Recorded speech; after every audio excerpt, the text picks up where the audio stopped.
Hello বন্ধুরা, তোমরা সকলে কেমন আছো? আশা করছি তোমরা সবাই ভালো আছো। আর তোমাদেরকে যেমন আগের ব্লগে যেমন বলেছিলাম, তো তোমার দিদি কি কন্ডিশন হবে না হবে চোখের, তো আমরা যাব আজকে হচ্ছে বেল ভিউতে যাব গিয়ে ওর ম্যামের ডেট আছে, আজকে টাইম দিয়েছে দুপুরবেলা 3টের সময়। তো ম্যামের আজকে ওটি আছে বলেছিলাম যেমন তোমাদের আগের ব্লগে।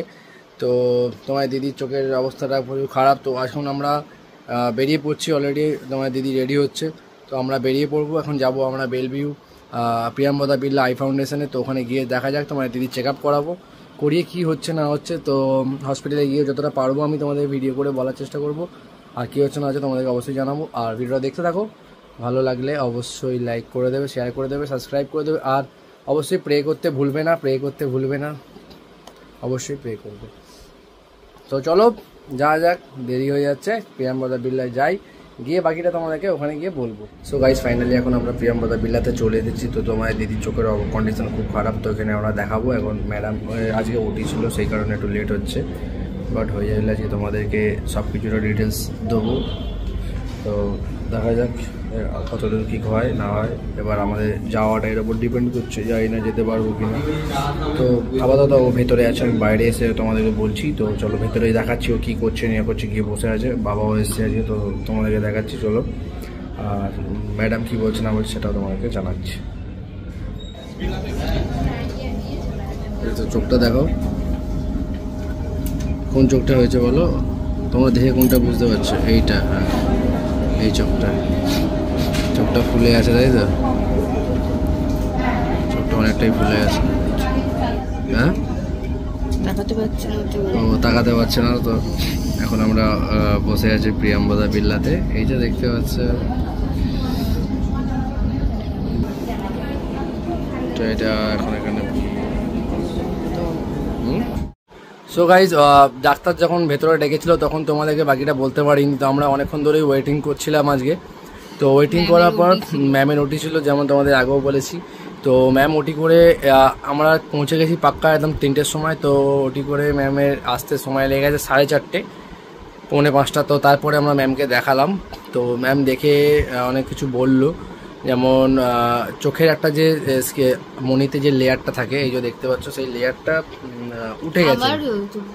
তুমি বলো। ছোটবেলায় চোখে আমার কেটে গেছিল, মুসুর নখেতে, বাচ্চাদের নখে তো খুব ধার থাকে, আর বাচ্চাদের নখের মধ্যে একটা মানে মানে চোখে কেটে গেলে বিষ থাকে, যেটা অনেকদিন আগেই ডাক্তার বলেছিল যে বাচ্চাদের নখেতে বিষ থাকে, ওগুলো কেটে গেলে খুব সাংঘাতিক ব্যাপার। তো ওই জন্য বাচ্চাদের নখের থেকে খুব দূরে থাকতে হয় চোখ। তো ওই মুসুর নখেতে আমার 2-3 বার কেটেছে এরকম, একই চোখে, বাঁ চোখেতে, ডান চোখটা। তারপরে এখানে যখন আমি এমনি নর্মাল চেক আপে যখন গেছিলাম হাওড়াতে আমাদের এখানে, তো এখানে আমার চিকিৎসা হয়নি। আমাকে বললো তোমার চিকিৎসা এখানে হবে না, তোমাকে একেবারে আমাকে ডাইরেক্ট শিফট করে দিয়েছিল বেলভিউতে। তো ওখানে গিয়ে আমি যখন দেখলাম যে আমার যে চোখ, আমি ভেবেছিলাম হয়তো এই চোখের প্রবলেম এই চোখের জন্যই হচ্ছে। তো বাঁ চোখ, যে চোখ কাটা ছিল সে চোখে কোনো প্রবলেম ছিল না, ছিল আমার ডান চোখে, যে চোখ কাটা নেই পরিষ্কার। তো ওই চোখেরই কর্নিয়া সমস্যা হয়েছিল বলে সাথে 1 সপ্তাহের মধ্যেই, তো তখন কোভিডের টাইমে 1 সপ্তাহের মধ্যেই সব কিছু টেস্ট করিয়ে, কোভিড টেস্ট করিয়ে অপারেশন হয়ে গেছিল।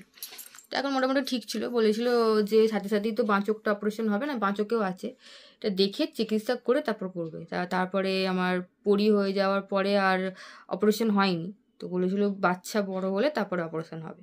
বাচ্চা বড় হতে হতে তখন চোখের কন্ডিশনটাও ঠিকঠাক ছিল, যেমন মাঝে মধ্যে যেমন হাওয়া লাগলে কিছু হলে, ময়লা পড়লে তখনই খুব প্রবলেম হতো। আদারওয়াইজ ওই ডাক্তার দেখালে 9 মাসে একবার করে যাই, তো এরকমই চেক আপ হয়। তো ইদানিং আমার যখন দার্জিলিং গেছিলাম তখন হয়েছিল, এখন আমি ঠান্ডাতে ঘুরেছিলাম চশমা ছাড়া, উইদাউট চশমা। দুর্গাপুজোর সময় তো হয়েছিল ওরকম, যখনই ঘুরি আমি চোখে হাওয়া লাগলেই কি হয় আমার বেড়ে যায়। পুজোর মানে আগের বারে যখন আমরা পুজোর সময়, তখনই আমার চোখটা এরকম হলো আবার। তারপরে আবার যখন এখানে মানে এলাম, মায়াপুর যখন গেলাম, তখন আবার চোখেতে হাওয়া লেগে মানে এরকম হয়েছিল। তো রিসেন্ট আবার হচ্ছে জিনিসটা, তো লাল হয়ে যাচ্ছিল, করকর করছিল। তো ডাক্তার দেখে বললো যে তোমার দিদি মধ্যিখানে ড্রপ দেওয়া পুরোপুরি বন্ধই করে দিয়েছিল। দিনে গেলে 6 মাসে 9 মাসে যাচ্ছি, যেই চলে আসি আর ড্রপ দেওয়া উঠে যায়। ওটা খুবই আমি করেছি, যার জন্য এরকম। যে ড্রপটা কন্টিনিউয়াস দিত তাহলে কিন্তু এটা হতো না। হাইপার সলটাও দিইনি, যেটা আমার মলম রাত্রে শোবার সময় দিত, সেটাও দেয়নি। এই দিত তাহলে কিন্তু এটা হতো না, যেটা কিন্তু হয় আমার যে চোখে অতএব ডাক্তার যেটা বলে, যেরকম ভাবে বলে, যতদিন বলে সেই ওষুধগুলো ততদিনই কন্টিনিউ করতে হবে। হয়, অবশ্যই করতে হয়, এটা তো এটা মাস্ট। এটা সম্পূর্ণ নিজেদের গাফিলতির জন্যই এই জিনিসটা হয়েছে আমাদের। অনেকটা ওরও দোষ আছে, অনেকটা আমারও দোষ আমার আছে। যে চোখের পাতাটা যেটা আর কি কেটে গেছিল ওইটা আমার এখন কি পরিস্থিতি, কারেন্ট সিচুয়েশন সেটা বলো বন্ধুদের। দুদিন আগে যেটা ডাক্তার বললো যে পাতাটা উঠে যাচ্ছে, তো তুমি ড্রপ দিতে থাকো, ওটা অটোমেটিক কোনোভাবে থিতিয়ে যাবে, অসুবিধাটা হবে না। তো তারপরে আমি আবার যখন রিসেন্ট চেক করলাম তখন ডাক্তারবাবু বললেন যে ঠিক আছে, এখন 3 মাস পর আসবে, এখন 3 মাস পর আসবে, বসে গেছে, এখন কোনো চিন্তা নেই। যেদিনকে দেখিয়ে এলাম 28 তারিখে দেখালাম, 27 তারিখে দেখালাম, রাত্রিটা যেই দেখিয়ে এলাম খুব নাচে লাফে করছি আমি, আর চোখে চশমা আর পরিনি। তারপরে দেখছি ওই দিন রাত্রির থেকে যেদিন দেখালাম ওই দিন আবার চোখের সাইড থেকে আমি দেখলাম শিরাগুলো লাল হচ্ছে। আমি ড্রপ দিলাম, তাও দেখছি যে আর হচ্ছে না, কিছুই হচ্ছে না, চোখ ফুলে যায়। তো পরের দিন ডাক্তারকে ছবি তুলে পাঠাতে, ডাক্তার ম্যাডাম বললেন যে চলে এসো। আমি বললাম আজ স্যাটারডেতে, আজকে তো হবেই না, ওর দোকান আছে। তারপরে আমি বললাম আমি এরকম কষ্ট সহ্য করে অনেক ঠেকেছি, প্রচুর আমি মানে নিয়ে নিতে পারি। আমি বললাম আজকের দিনটা থাক, সানডে করুন। ম্যাম বললো সানডে তো হয় না, মানডে তো ম্যাম বসেন না, ম্যাম সাধারণত বসেন টিউসডে, থার্সডে আর স্যাটারডে, তো মানডে তো আজকে। আচ্ছা, ম্যামকে বললাম যে এরকম খুব অবস্থা, কন্ডিশন তো খারাপ, আমি একটু আজকে দেখে দিন। তো আজকে আমার জন্য স্পেশালি এসেছিল, ওটা মানে মন্ডেতে আজকে করে দিয়েছিল, যার জন্য আমি আজকে গেলাম। আমি বলছি কি হবে, কি হয়েছে সেটা বলো, ম্যাম কি বললো সেটা কি হবে। মেইনলি ছিল আমাদের আর ঘুরতে যাওয়াটা, অনেক দিন আগে থাকতে এটা করে রেখেছে স্পেশালি। যাই হোক, ওটা আমরা ক্যান্সেল, আমি বলছিলাম ম্যাম তাহলে ক্যান্সেল করে দিই। তো ফার্স্টে যখন বললাম যে কি হচ্ছে বাড়িতে, হ্যাঁ কেন হচ্ছে, ও নিজেই বললো যে তাহলে ম্যাম ক্যান্সেল করে দিই তাহলে। তো ম্যাম বলছে না তুমি যেতে পারবে, যাও, কোনো অসুবিধা নেই। আমাকে বারণ করছে না, তুমি যাও না, বলছে ফ্লাইটে যাচ্ছ না? তো আমি না ম্যাম ট্রেনে যাচ্ছি। বললো টেম্পারেচার জিজ্ঞাসা করলো, আমি একটা আইডিয়া করে টেম্পারেচার বললো চোখটাকে নিয়ে যাচ্ছ তো আস্তে আস্তে সাবধানে ঘুরবে, সবসময় এটা পরে থাকবে, ঠিক আছে। আর সবচেয়ে বড় কথা যে ছালটা যেটা উঠছিল বললো ওটা নাকি উঠে গেছে। আর ডাক্তারবাবু বলেইছিলেন যে যখনই দেখবে প্রচন্ড পরিমাণ যন্ত্রণা হচ্ছে সাথে সাথে চলে আসবে, আমরা এখানে এসে পট্টি বেঁধে দেবো, যা যা করার আমরা করে দেবো, তো তোমাকে চলে আসতে হবে। আমার মানে যে পরিমাণ কষ্টটা হয়েছে আমি সেটা সহ্য করে নিয়েছি, কেন কি ওটা উঠলে প্রচুর পরিমাণ কষ্টটা হতো, আর সেইটা আমি অলরেডি বাড়িতে সহ্য করে তারপরে গেছি যখন আমার চোখের অলরেডি উঠে গেছে। এখন আজকে গেছি, আজকে মানে ডাক্তার বলছে সব তো তোমার উঠে গেছে চোখ থেকে, চোখের যে ওপরে আমাদের পাতাটা আর কি ছালটা ওটাই আমার উঠে গেছে। আমার ব্রেভ গার্ল, আমার বাচ্চা মেয়ে, দেখেছো কত সাহসী। আমি তো মানে শুনে বলছি উঠে গেছে, মানে এই কষ্টটা আমি সহ্য করে নিয়েছি।